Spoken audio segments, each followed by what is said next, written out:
perfect na perfect siya para sa photography, yung magkukuha kayo ng picture or video or para sa wedding. Ang ganda niya, promise. Hello mga langga!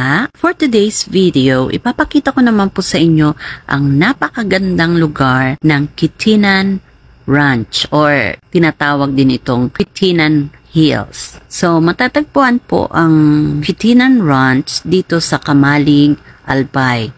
Ang Albay po ay isa sa mga probinsya ng Bicol Region. Napakaganda po talaga ng lugar. Kung titingnan mo, napakaganda ng view ng Mount Mayon dito. Ayan.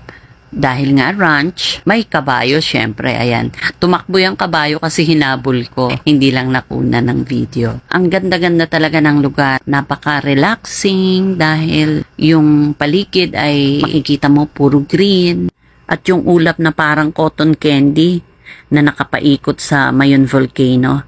Napakaganda talaga, kaya ayan, enjoy na enjoy ako para akong bata na iikot-ikot, lulundag-lundag. Hope you enjoyed the video. Thank you for watching. Follow for more. See you in our next tour. Bye-bye.